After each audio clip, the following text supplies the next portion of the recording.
Now Moses was tending the flock of Jethro, his father-in-law, the priest of Midian.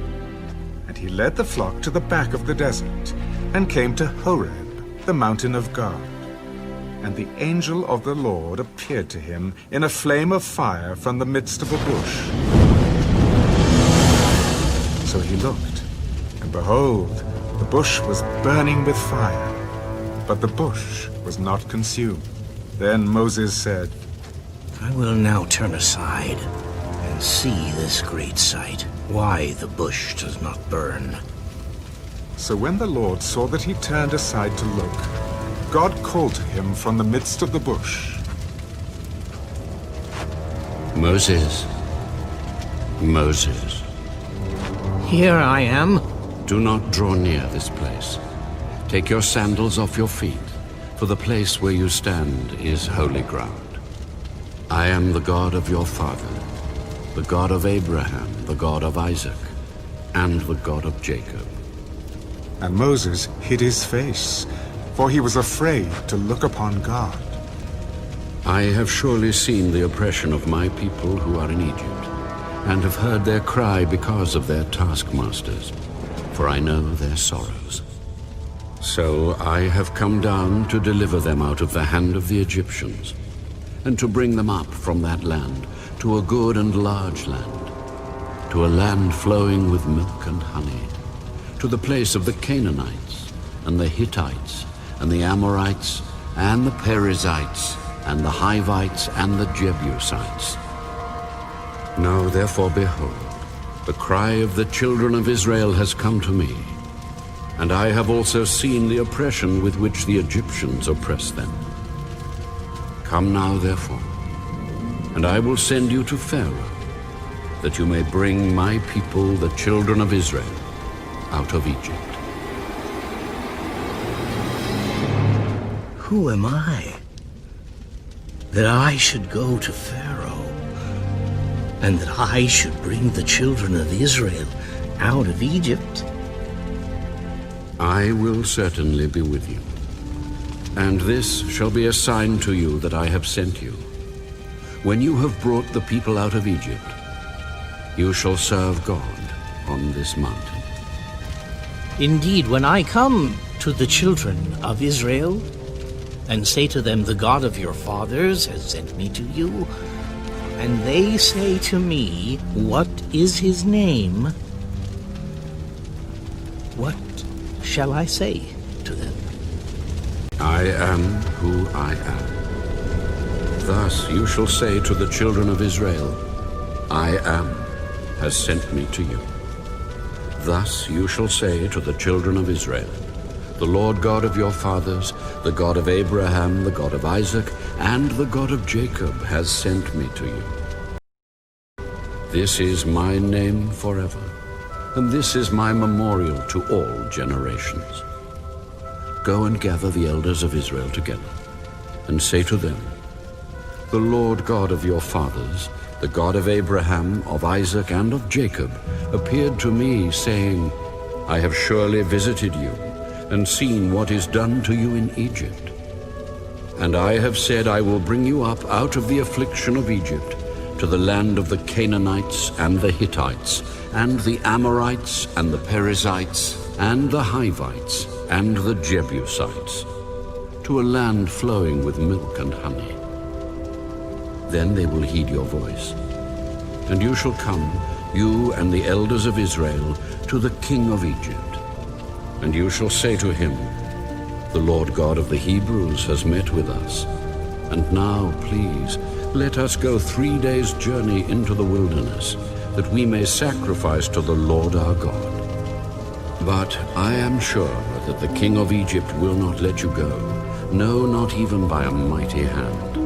So I will stretch out my hand and strike Egypt with all my wonders, which I will do in its midst. And after that he will let you go.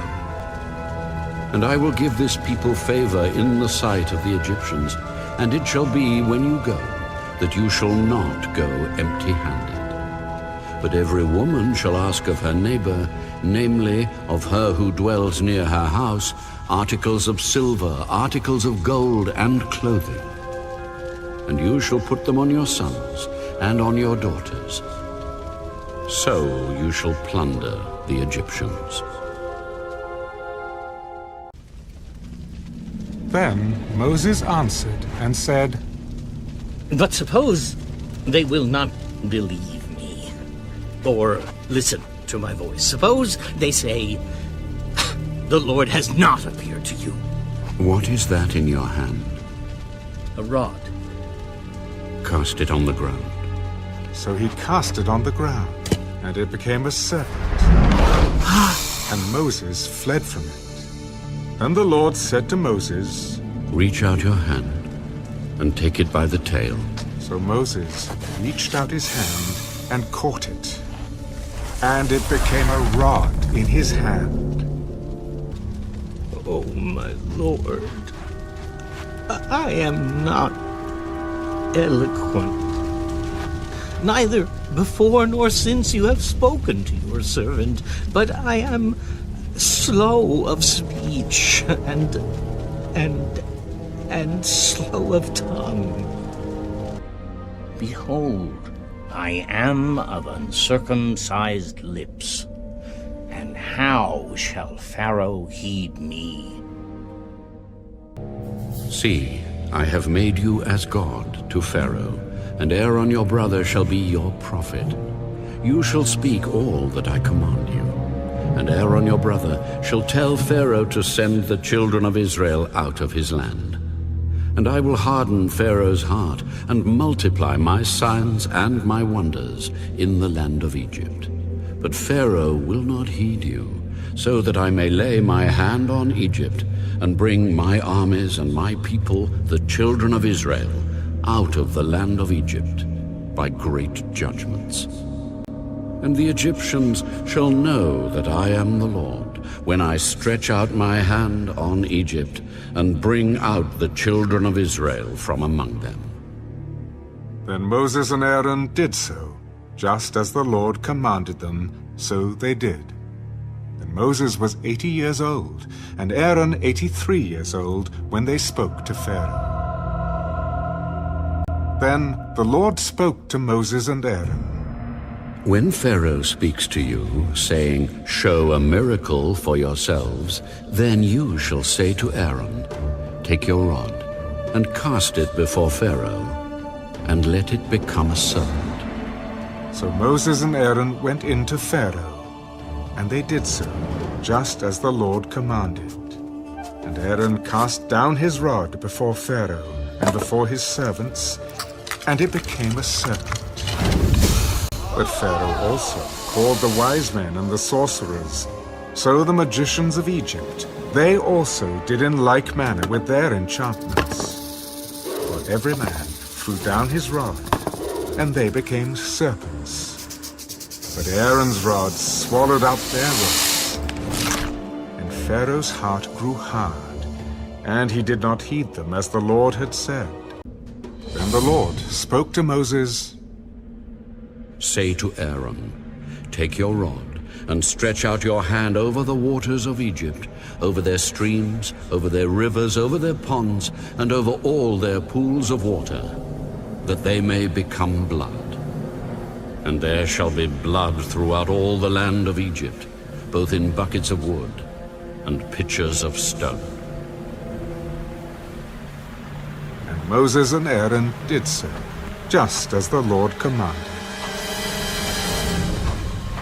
So he lifted up the rod and struck the waters that were in the river, in the sight of Pharaoh and in the sight of his servants. And all the waters that were in the river were turned to blood. The fish that were in the river died. The river stank, and the Egyptians could not drink the water of the river. So there was blood throughout all the land of Egypt. Then the magicians of Egypt did so with their enchantments. And Pharaoh's heart grew hard, and he did not heed them, as the Lord had said. And Pharaoh turned and went into his house. Neither was his heart moved by this. So all the Egyptians dug all around the river for water to drink, because they could not drink the water of the river.